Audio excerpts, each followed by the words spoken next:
नमस्कार, आप देख रहे हैं सिटी पोस्ट लाइव। मैं हूं शिवानी जायसवाल।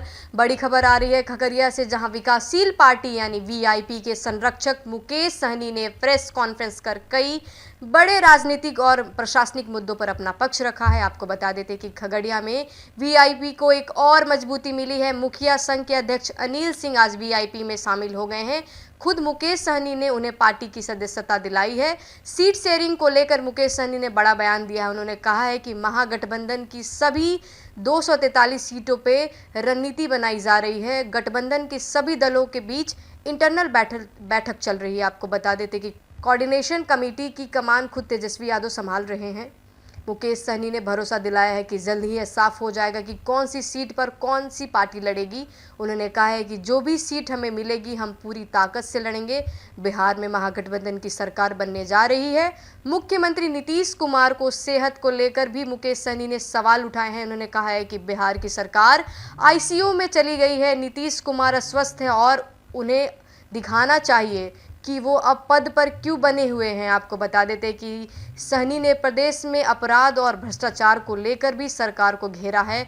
उन्होंने कहा है कि राज्य में ट्रांसफर पोस्टिंग पैसों के दम पे हो रही है। मंत्री के बंगलों के बाहर खड़े अफसरों की जेब चेक कीजिए, पैसा ही पैसा मिलेगा। आपको बता देते कि सहनी ने मोदी सरकार के गुजरात मॉडल पर भी तंज कसते हुए कहा है कि 2014 में गुजरात की गरीबी दर 16% थी, लेकिन अब वो घट गई है। लेकिन बिहार की गरीबी दर बढ़कर 37% तक पहुंच गई है। उन्होंने दावा किया है कि बिहार की जनता अब जागरूक हो गई है और इस बार महागठबंधन की सरकार बनाएगी। प्रेस कॉन्फ्रेंस में सहनी ने तथाकथित दामाद आयोग को लेकर भी निशाना साधा। उन्होंने कहा है कि अब तो आरएसएस का कोटा भी आ गया है। आयोग जैसे संवैधानिक पदों पर अपने दामाद और पत्नियों को बैठाने की होड़ में लगे हुए। आपको बता देते कि सहनी ने कहा कि अगर आयोग में आरएसएस के लोग बैठेंगे तो जनता की नहीं केवल अपना एजेंडा चलाएंगे। क्या कुछ कहते हुए नजर आए, वीडियो के माध्यम से सुनिए। पूरे बिहार में जन सरोकार, जन सवाल, जन आकांक्षा, जन भाव के अनुरूप अपने मॉडलों को स्थापित किया। जिस मॉडल और जिस पीच पर सरकार को, पूरी एनडीए को नाक लगाने पर मजबूर कर। एक सवाल है, और आप सब जानते हैं कि तेजस्वी जी की राजनीति राष्ट्रीय जनता दल का एक एक कार्यकर्ता करता है। तेजस्वी जी की राजनीति का मतलब राष्ट्रीय जनता दल की राजनीति, विचारधारा की राजनीति, उनके कमिटमेंट का, उनके घोषणा का, और संगठन जन सरोकार का हो, जन भावनाओं का हो, यह भी हमारे लिए सबसे प्रायोरिटी रखता है। और काम करने वाले लोग को राष्ट्रीय जनता दल में प्राथमिकता मिलती है। नवादा जिला राष्ट्रीय जनता दल के अध्यक्ष से लेकर सारी कमेटियां हर परिस्थितियों में मजबूती के साथ हैं। हम लौट रहे थे, पत्रकार साथी हमसे कुछ पूछना चाहे, उनके मन में उत्सुकता थी। भाई सुन रहे हैं कि कौशल पार्टी में आ रहे हैं। पार्टी में पूरे बिहार के कई लोग आ रहे हैं, क्योंकि डूबते हुए जहाज पर कोई रहना नहीं चाहिए। जो दल भारतीय जनता पार्टी का एक प्रकोष्ठ बन के रह गया है,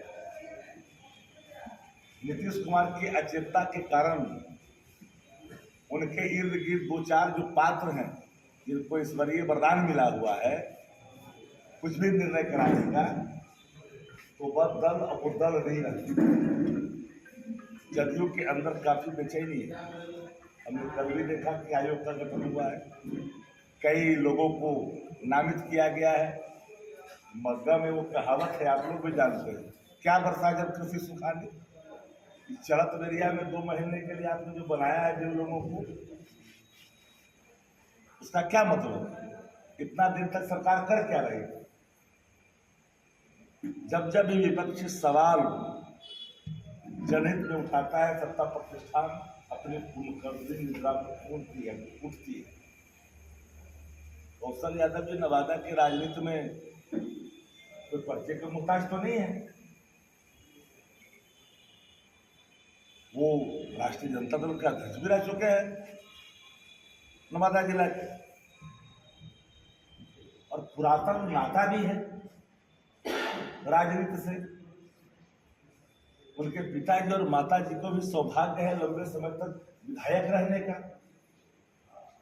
वह भी अपनी राजनीति की सुंदर पारी खेली है हर परिस्थितियों में। कार्यकर्ताओं का सम्मान भी करते हैं, यह भी जग जाहिर है। तेजस्वी जी की राजनीति ही राष्ट्रीय जनता दल की राजनीति है, लालू प्रसाद जी की राजनीति राष्ट्रीय जनता दल की राजनीति। यहाँ कोई व्यक्ति के नाम से पार्टी नहीं होता है, वंश बोले का है। कुछ लोग बोलते थे, उनकी अपनी एक समझ थी, पर जब ये लोग उत्सुकता बस पूछ ही डाले कि कौशल यादव जी राजद में आएंगे, बड़े तौर पर स्वागत होगा, बड़े पैमाने पर स्वागत होगा, नेता भी रहेंगे, और जो भी जनता दलियों को इस वर्तमान राजनीति में जो अपने असमंजस की स्थिति में जो जहां खड़े हैं, वो लोग भी दल को छोड़कर करके राष्ट्रीय जनता दल में आएंगे, उनका भी स्वागत होगा, उनका भी अभिनंदन होगा। क्योंकि हम सबकी बात करते हैं, हमारे नेता A to Z की बात करते हैं। हमारे कार्यक्रमों की सार्वभौमता का स्वरूप आम लोगों तक है, न उसमें जात है, न कोई रंग है, न कोई भेद है, न कोई धर्म है। चाहे वही माँ बहन योजना हो, या वृद्धावस्था पेंशन हो, या 200 यूनिट बिजली फ्री हो, या 500 में गैस हो, ये किसी जाति की नहीं है। इस सबको एक राहत। माँ बहन योजना क्या है? माँ बहन योजना एक सिर्फ उसके पैसे उसे खाते तक पहुंचाने का एक माध्यम नहीं है। उजड़ती हुई जिंदगी को संभालना, घर में बूढ़ा बूढ़ी का सम्मान घटना, आर्थिक तंगी के परिवार को शिकार होना, लेकिन माताएं और बहनें महंगाई का मार का असर सबसे ज्यादा सहन करती। विशेष तौर पे श्री अनिल कुमार सिंह जी कुशवाहा जी को धन्यवाद देता हूं, और इनके साथ जो सैकड़ों लोग आए हैं उनको भी धन्यवाद देता हूं कि आपने वीआईपी पार्टी के ऊपर विश्वास जताकर हमारे हाथों को मजबूत करने के लिए वीआईपी परिवार में आए। इसके लिए सभी को तहे दिल से धन्यवाद देता हूं। मूलतः खगड़िया जिला से बेलदौर विधानसभा से है, राजनीति अनुभव बहुत बड़ा है, काफी सालों से तकरीबन 20 साल से संघर्ष करने वाले लोग हैं, और आने वाले समय में पार्टी से जुड़े हैं। पार्टी के विचार को लेकर खगड़िया में कैसे पार्टी मजबूत हो, कैसे क्षेत्र में बेलदौर मजबूत हो, इसके लिए काम करेंगे। इसके लिए मैं उनके और उनके सारे साथी को बहुत बहुत धन्यवाद देता हूं। आप लोगों को कुछ पूछना है?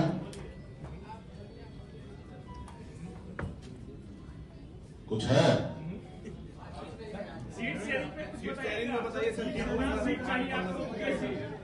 सीट गठबंधन 243 सीट पर हम लोग लड़ रहे हैं, और सीट शेयरिंग का भी हम लोग इंटरनल बैठक कर रहे हैं, लगातार बैठक कर रहे हैं। गठबंधन के सभी दल लोग कर रहे हैं, और आप सबको जानकारी है कोऑर्डिनेशन कमेटी के अध्यक्ष हमारे श्री तेजस्वी प्रसाद यादव जी है। हमें इस मंच पे से बोलना उचित नहीं होगा। एक बार इंटरनल सब चीज क्लियर हो जाएगा, और आप लोगों के बीच में बहुत जल्द आपके बीच में हम लोग आएंगे, और कितना सीट पर कौन पार्टी लड़ेंगे वो आप लोगों को जानकारी दे देंगे। मुख्यमंत्री का चेहरा कौन होगा तय हो गया है क्या? मुख्यमंत्री का कौन होगा तय हो गया है? ये सब चीज का जो भी आप सवाल कर रहे हैं, मुख्यमंत्री कौन होंगे, डिप्टी सीएम कौन होंगे, कितना सीट पर कौन पार्टी लड़ेंगे, कहां से लड़ेंगे, इस सब चीज का जो जानकारी है हम लोग गठबंधन के प्लेटफॉर्म पे से देंगे। कैसी खबर सिंगल डिजिट में मिलने वाला है? जो भी मिलेगा वो सब हम लोगों को सबको पता है, और आने वाला समय में आप लोगों को जानकारी देंगे। क्या उम्मीद लेके चल रहे हैं? क्योंकि बार-बार ज्वाइनिंग के बारे में काफी आप उम्मीद भी जो भी लेके चल रहे गठबंधन के बीच में रखें अपनी बात को, वहां से सब चीज क्लियर होगा। आपको पता है कि बिहार में हमारी ताकत क्या है, हमारे विचार क्या है। बिहार में हम लोग सरकार बनाने के लिए आ रहे हैं। आपको पता है कि वीआईपी पार्टी के साथ क्या ताकत है। तो ये सब चीज है। सीट तो आपको देना नहीं है, सीट गठबंधन से तय होगा। और मजबूती से हम लोग काम करेंगे। और किसी को सर दामाद आयोग पर आपका क्या राय है? दामाद देखिए, हो रहा है बिहार में। देखिए, बिहार में सरकार जो है वो आईसीयू में चला गया है। नीतीश कुमार जी अस्वस्थ है। हम तो भगवान से कामना करेंगे कि नीतीश जी स्वस्थ हो। उनके परिवार से आग्रह करेंगे कि नीतीश जी को सही से उपचार कराना चाहिए। अब देखिए ना, यही नीतीश जी 2010 में कल्पना कर सकते थे या 2015 में कल्पना कर सकते थे कि किसी दामाद को, किसी ऑफिसर के वाइफ को इस तरीके से प्रमोट किया जा सकता था? नहीं कर सकते थे। लेकिन आज नीतीश जी का चल ही नहीं रहा। उसके अलावा अभी देखिएगा, चुनाव के लिए पूरा तैयारी किया जा रहा है। तो आज जून का महीना चल रहा है, ट्रांसफर पोस्टिंग का महीना है। पैसा लाखों करोड़ों में लूट हो रहा है पटना में। आप जिस मंत्री के बंगला के बाहर जाइएगा और ढूंढिएगा तो पता चलेगा अफसर खड़ा है, उसके जेब में पैसा है। तो पैसा लेके ट्रांसफर पोस्टिंग किया जा रहा है। आप समझ लीजिए कि किस तरीके से होगा। जिसके पास पैसा है वो आगे बढ़ रहे हैं। तो इसके लिए भी सभी को, सब लोग समझ रहे हैं कि किस तरीके से है। और नीतीश जी जो है, जो मान ही नहीं रहे हैं, वो अभी भी कुर्सी पर बैठा रहना चाहते हैं और आगे भी बैठा रहना चाहते हैं। तो मेरा यही है देश में कि भाई, देश में कोई भी पद पर कोई आदमी कब तक रहेगा, उसके लिए है कि राज्य का व्यक्ति होना चाहिए, स्वस्थ होना चाहिए। लेकिन नीतीश जी स्वस्थ नहीं रहने के बावजूद भी राज्य जो है उनके हिसाब से नहीं चल रहा। किस तरीके से यहाँ पे हत्या हो रहा है, मर्डर हो रहा है, बच्चे के साथ बलात्कार हो रहा है, किस तरीके से भ्रष्टाचार हो रहा है, ये किसी से छुपा हुआ नहीं है।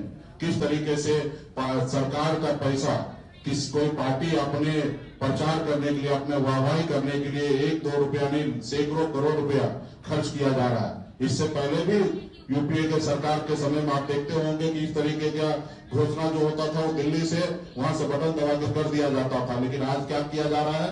आज बिहार में आकर बिहार के पैसा करोड़ों करोड़ रुपया पानी में बहा रहा है और बिहार के लिए नहीं सोचा जा रहा है। आज यही गुजरात है। 2014 में देखिएगा, गुजरात का गरीबी दर देखिएगा तो 16% था, लेकिन आज बढ़कर कितना, अभी घट के कितना हो गया? 9% हो गया।